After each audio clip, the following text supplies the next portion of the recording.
The Community Solidarity Response Network of Toledo will be holding a rally in front of the Toledo Police Safety Building on Saturday. What change are you hoping to make, and what do you want city leaders to know about your organization and your cause? Good question. So we had more of a general cause or call to action on May 30th. And what we're coming back for tomorrow is the specifics. So we do believe that given the entire summer that has passed, that it's inexcusable to not have a civilian review board with what we call teeth. It should have subpoena power, the ability to be able to independently investigate and prosecute. In short, with the civilian review board, we want to empower the community to be able to hold police accountable. We've seen a double standard when it comes to policing the police, and a general failure locally and nationwide to see that done. So it only makes sense because we see we know that the police serve the community, that they're in fact accountable to the community. So we want to see that, and on a much broader sense, we have a petition that we've released called Refund Toledo. We've seen over the past few decades the role of the police, as well as the way that they function, expand greatly. And it's been at the deficit of a lot of community building that we feel like could be done to help stop crime at the root. We feel like the police, and we do need police on some level to respond to crime without a doubt, but we need to do a much better job, and we're failing as a community to tackle the root causes of our societal ills. And we are trying to police our way out of things like drug addiction, out of mental health treatment, out of poverty. And the past few decades have shown evidence that that will not change. So because the Toledo Police Department is the biggest municipal expenditure, it only makes sense that we redirect those funds back to the community so that we can make some substantive change in the lives of Toledoans. What resources do impoverished communities need in order to succeed? Yeah, so I believe that hurt people, right? And there's a lot of hurting people here locally, and that manifests itself in the way of addiction services and mental health treatment, especially. We've failed as a community and as a country to adequately address our mental health concerns. And I believe that when we deliberately and enthusiastically deploy those resources to the people that need them the most, we help the entire community. So, you know, if I had to pick two off the entire list, that would be it. But it's much greater than that. You know, we have an issue with food deserts and malnutrition and what people affectionately refer to as the hood. And, you know, it costs more to be poor, right? So the nutritional value that you get from your local corner store and the cost that weighs on consumers and customers by shopping at a corner store is much more than a local grocery store. We want to make sure the city incentivizes grocery stores in every community, especially impoverished communities, the same way we incentivize ProMedica to make actions right throughout the city, and we incentivize Jeep and Amazon. We want to make sure we incentivize the initiatives that can help these people that need it the most, to change the conditions of the day-to-day lives of people. And I think that will affect the antisocial behavior that leads to crime in the first place. What role does city government play in getting much needed resources to people that need them? Yeah, so I believe every level of government should serve the people. And I think that far too often, I'm not sure if it's the way that our political uh, government takes in money from campaign contributions, but I think over a extended period of time, I've seen the local, state, and federal government prioritize the needs of uh, the well-to-do or even middle class over the poor. And I think that there has to be a deliberate effort um, to meet the needs of impoverished people. I think we're seeing a gap widen, and especially during this 2020 and the pandemic and all of that, between the rich and the poor. And we do better as a community when municipal government addresses those issues specifically.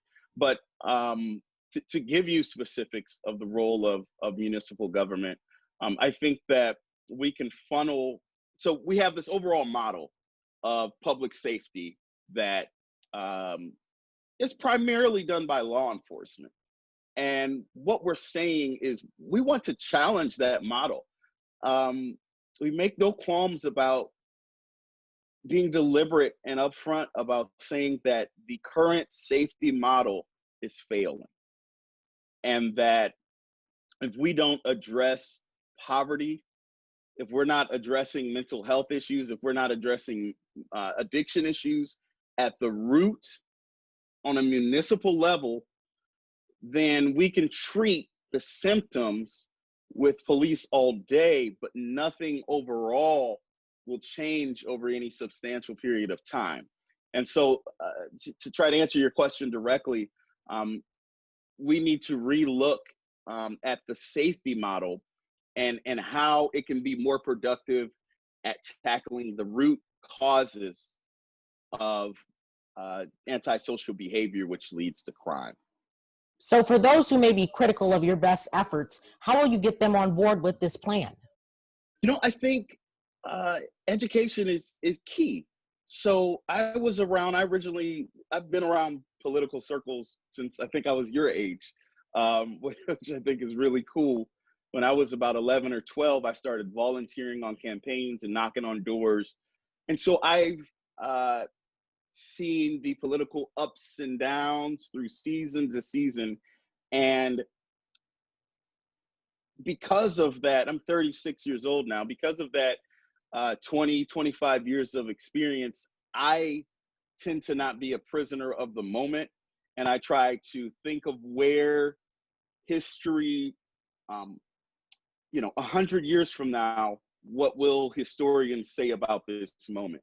So 6 years ago, when I originally joined the movement for Black Lives after the death of Michael Brown, I joined by myself during my lunch break with my hands up, marching just like I saw the Ferguson protesters do miles away. And it was not a very popular thing. And I've seen over the past 6 years, it has gained tremendously in popularity to the point where this year you see Black Lives Matter protests in a lot of places that I think folks wouldn't have dreamed of seeing that 6 years ago. And so, where people can be critical, that's fine. That's all part of democracy, and that's all part of the political process that is fundamentally American. But I think that overall, when we look at our safety models and we look at the trends over decades of how we're addressing the behavior that we want to see change, I'm confident that when people look at their individual lives, right, not just hear a buzzword and react to it, but when they look at their individual lives, when they think about the people that they know and the interactions that they may have had with law enforcement, I think they will see that we are leading with compassion, that we can do better as a society than just throwing people in a cage who have real problems. We can address these more holistically and more humanely than we have done as a society.